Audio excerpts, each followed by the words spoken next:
कहीं ना कहीं कुछ लोग जो हैं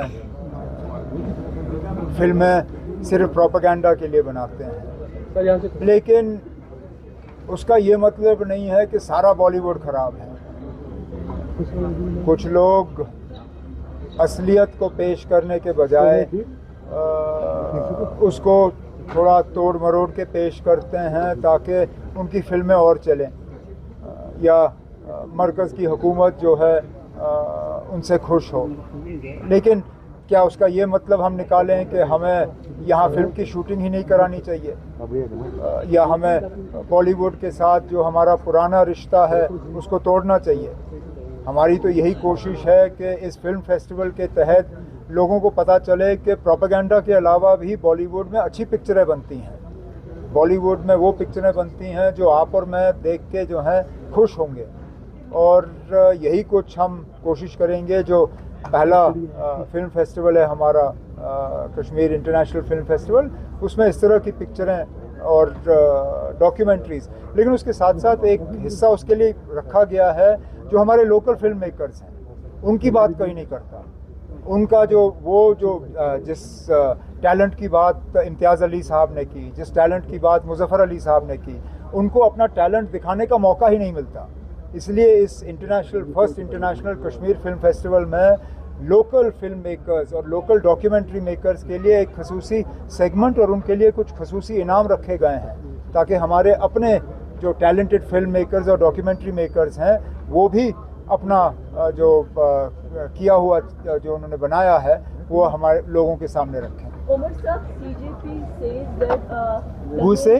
CJP says that Dharmendra Pradhan's resignation is non-negotiable.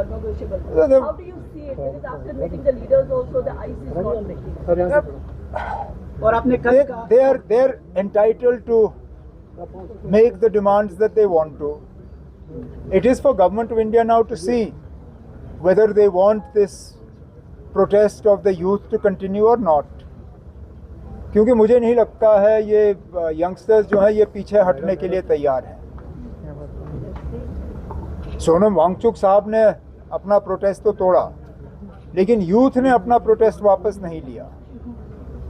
अब क्या मरकज़ उनकी इस डिमांड को कबूल करेगी, नहीं करेगी? अगर नहीं करेगी तो ये कितना देर चलेगा, ये तो मरकज़ को ही तय करना होगा। मुझे तो लगता है कि कहीं ना कहीं सेंटर को इन तमाम चीज़ों पे इन यंगस्टर्स के साथ बात करनी चाहिए, क्योंकि अब ये मामला सिर्फ कॉकरोच जनता पार्टी का नहीं रहा।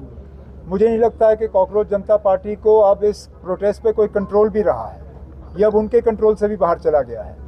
ये जो यूथ जो मैंने खुद इस हफ्ते दिल्ली की सड़कों पे देखा, उनमें से कुछ कॉकरोच जनता पार्टी के साथ जुड़े हुए थे, लेकिन अक्सर बेशतर जो हैं वो कॉकरोच जनता पार्टी के साथ भी जुड़े नहीं थे। वो सिर्फ और सिर्फ अपने इस गुस्से को लेके सड़कों पे उतर आए थे।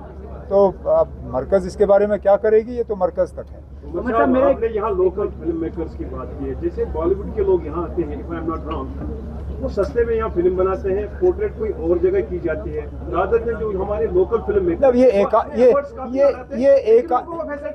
ये एक आध बार हुआ है, बार बार नहीं होता। ये गिला हम एक आध फिल्म के बारे में कर सकते हैं, लेकिन हर फिल्म के बारे में नहीं। ये कहीं ना कहीं एक आध बार आपकी बात सही है कि उन्होंने यहाँ पे शूटिंग की, यहाँ से सारे फ़ायदे लिए, लेकिन जगह कोई और दिखाया। और मुझे दूसरा गिला ये है कि आम तौर पे जब यहाँ फिल्मों की शूटिंग होती है तो सिर्फ़ और सिर्फ यहाँ के ख़राब हालात जो हैं वो दिखाते हैं। कहीं ना कहीं हमारा शिकारा फट रहा होता है, कहीं हमारे हाउस बोट फट रहे होते हैं, कहीं फायरिंग हो रही होती है। कश्मीर की कहानी बदल गई है, और ये बदलती हुई कहानी जो है ये हम चाहते हैं कि ये लोग दुनिया को दिखाएं। तो बड़ी अच्छी बात होगी अगर जिस फिल्म के हवाले से मुज़फ़्फ़र अली साहब ने बात की, अगर इस इंटरनेशनल फिल्म फेस्टिवल में वो फिल्म हम सबको देखने को मिला, और इसी तरह कुछ और लोग आके कश्मीर की खूबसूरती का इस्तेमाल करेंगे बनिस्बत के कश्मीर के पिछले 30-35 साल की जो हिस्ट्री रही है उसको, तो अच्छा रहेगा। मेरा एक सवाल सीआईडी वेरिफिकेशन को लेके है। आपने पिछली बार जिन जेई के ऑर्डर तकसीम किए जो अभी लगे, 30 बच्चे हैं जिनकी वेरिफिकेशन नहीं हुई। एक बच्चा आपकी पार्टी के एक शहीद के बच्चे का बच्चा है, वो तब पैदा नहीं हुआ था। ये वेरिफिकेशन का मामला आप क्यों नहीं तय कराते? वो डिपार्टमेंट मेरे अंडर है नहीं, और मैं इस डिपार्टमेंट के लिए जवाबदेह नहीं बनूंगा। सीआईडी वेरिफिकेशन का ऑर्डर हमने नहीं दिया है, ये हमारी मजबूरी बन गई है।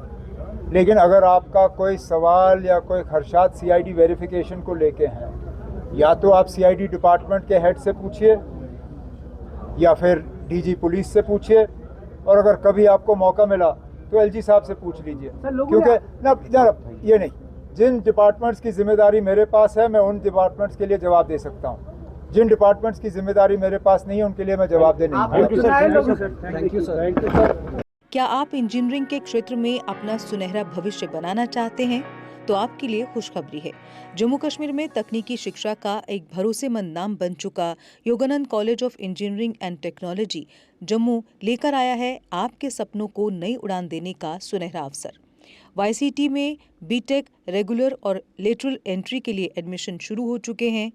AICTE अप्रूव्ड और यूनिवर्सिटी ऑफ जम्मू एफिलिएटेड ये प्रतिष्ठित संस्थान सिविल, मैकेनिकल, इलेक्ट्रिकल और कंप्यूटर साइंस इंजीनियरिंग जैसे प्रमुख इंजीनियरिंग कोर्स प्रदान करता है। कॉलेज में छात्रों के लिए उपलब्ध है अत्याधुनिक सुविधाएं, जिनमें शामिल है modern labs, high speed internet, well equipped library, IIT Delhi के वर्चुअल लैब्स, IIT बॉम्बे के स्किल एक्सेलरेटर लैब्स, साथ ही ट्रांसपोर्ट जैसी सुविधाएं भी। YCT सिर्फ डिग्री नहीं देता बल्कि छात्रों को इंडस्ट्री के लिए तैयार करता है।